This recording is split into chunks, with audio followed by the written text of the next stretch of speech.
An ISO 9001-2008 certified mobile repairing training center, Telecom Inox.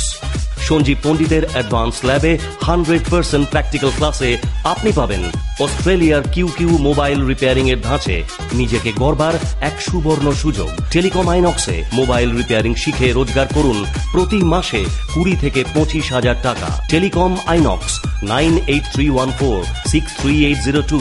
মাত্র একটা phone, জীবনের স্বপ্ন পূরণ। আজকে আমরা যেটা দেখাতে চলেছি সেটা হচ্ছে Redmi 4A। আমাদের কাছে একটা মোবাইল আছে। যদি এই সমস্ত মোবাইল ফোনে ডিসপ্লে ব্লু বা ডিসপ্লে ব্ল্যাক যদি প্রবলেম আসে, মানে এলসিডিতে আলো আসছে কিন্তু কোনো লেখা যদি আমরা দেখতে না পাই, তো সেক্ষেত্রে কিভাবে সেই সমস্ত প্রবলেমকে সলভ করার চেষ্টা করব। তো ফার্স্ট আমাদের এই সমস্ত প্রবলেমের ক্ষেত্রে যেটা দেখতে হবে সেটা হচ্ছে যে মোবাইলটা লিকুইড ড্যামেজ কিনা। তো লিকুইড ড্যামেজ কিনা সেটা বুঝতে হলে মোবাইলটি খোলার পর আমরা এখানে একটা লিটমাস পেপার কিন্তু দেখতে পাবো। সেটা ফলো করলেই আমরা বুঝে যাবো লিকুইড ড্যামেজ কিনা। এখানে দেখুন একটা সাদা রঙের পেপার আমরা দেখতে পাচ্ছি, কাগজ, এটাকে বলা হয় লিটমাস পেপার। তো যদি কখনো এটা লিকুইড ড্যামেজ হয়, এক্ষেত্রে কিন্তু এই লিটমাস পেপারটা লাল হয়ে যাবে। লাল হয়ে যাওয়ার কথার অর্থ হচ্ছে ফোনটি লিকুইড ড্যামেজ। তো লিকুইড ড্যামেজ হলে ফার্স্টে আমরা এই কানেক্টারটাকে ভালো করে আমাদের আগে চেক করতে হবে যে কানেকশানগুলো সব ঠিকঠাক আছে কিনা, কেননা জলে পড়ে গেলে এই পিনগুলো সমস্ত কিছু ড্রাই হয়ে যায়, সেক্ষেত্রে রিসোল্ডারিং করতে হয় আমাদের। তো এটা তো গেল ফার্স্ট থিং। এবার দ্বিতীয়, যদি দেখা যাচ্ছে যে মোবাইলটা লিকুইড ড্যামেজ না, তারপর আমরা কি চেক করব? সেক্ষেত্রে আমাদের যেটা দেখতে হবে সেটা হচ্ছে যে ডিসপ্লে কানেক্টার যেটা রয়েছে, ডিসপ্লে কানেক্টারের পাশে আমরা কিছু ডিসপ্লে অ্যারে আমরা দেখতে পাবো, ছোট ছোট কালো রঙের।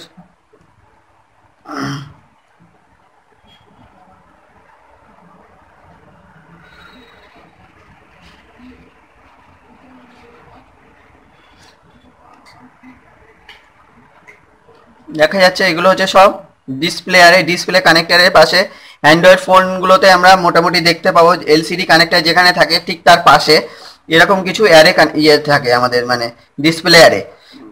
তো এই ডিসপ্লে অ্যারেগুলোকে পরপর কিন্তু আমাদের চেক করতে হবে। এখানে আমরা ডিসপ্লে অ্যারেগুলোতে প্রত্যেক কটাতে 4টে করে পিন আছে, মানে একটা ইনপুট একটা আউটপুট। তো ইনপুট আর আউটপুটের মধ্যে আমাদের কানেকশানগুলো চেক করতে হবে। এবার এই মাল্টিমিটার দিয়ে সেই কানেকশানগুলো কিভাবে চেক করতে হয় সেটা দেখাবো, এবং কত কি ভ্যালু হতে দেখায় সেটাও কিন্তু আমরা ইজিলি মাল্টিমিটার দিয়ে দেখে নিতে পারবো।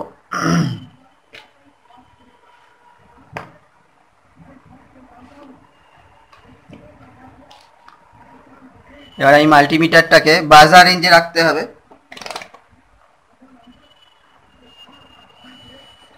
বাজার রেঞ্জে রেখেছি। এবার আমরা চেক করব হচ্ছে ইনপুট আর আউটপুট ডিসপ্লে অ্যারের গুলোর।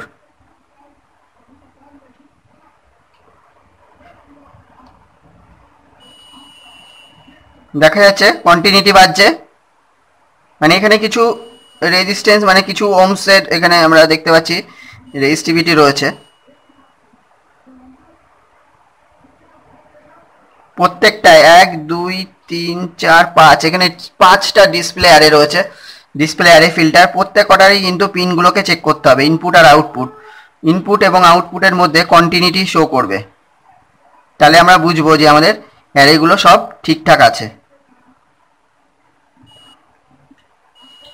দেখা যাচ্ছে প্রত্যেক কটাতে কিন্তু আমরা ইনপুট আর আউটপুটে আমরা কন্টিনিউটি পাচ্ছি, আর প্রত্যেক কটাতেই প্রায় ওই 18 16 17 এরকম কিছু ওহমসের আমাদের ভ্যালু শো করছে। যদি দেখা যায় কখনো যে এই 5টার মধ্যে কোনো একটার মধ্যে কন্টিনিউটি শো করছে না, সেক্ষেত্রে কিন্তু আমাদের বোর্ড থেকে তোলার পর সেখানে যেই পয়েন্টগুলো পড়ে থাকবে তার মধ্যে সোজাসুজি যদি আমরা জাম্পার কানেকশন করে দিই, সেক্ষেত্রে কিন্তু আমাদের ডিসপ্লে ব্লু প্রবলেমটা অনায়াসে আমরা সলভ করে নিতে পারবো।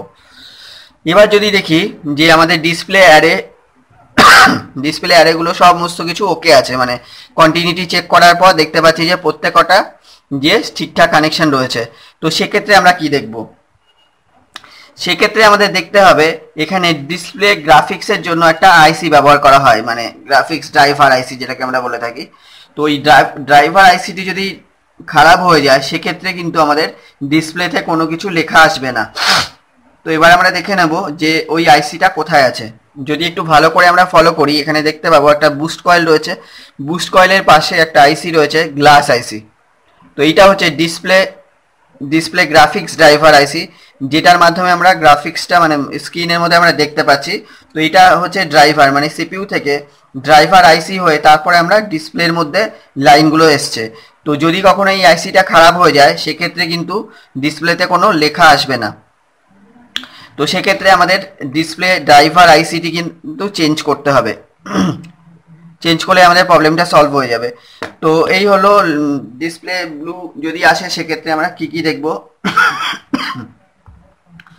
তো এটা হচ্ছে রেডমি 4A মোবাইল ফোনে যদি ডিসপ্লে ব্লু আসে সেক্ষেত্রে কিন্তু এই যে যা কানেকশানগুলো আমি দেখালাম এখানে, সে সমস্ত কানেকশানগুলো যদি আমি চেক করে দেখে নিই তার মধ্যে কোনো না কোনো একটা ফল্ট বেরিয়ে যাবে এবং সেখান থেকে সেই ফল্টটা আমরা অনায়াসে সলভ করে নিতে পারবো যদি আমাদের কানেকশানগুলো জানা থাকে।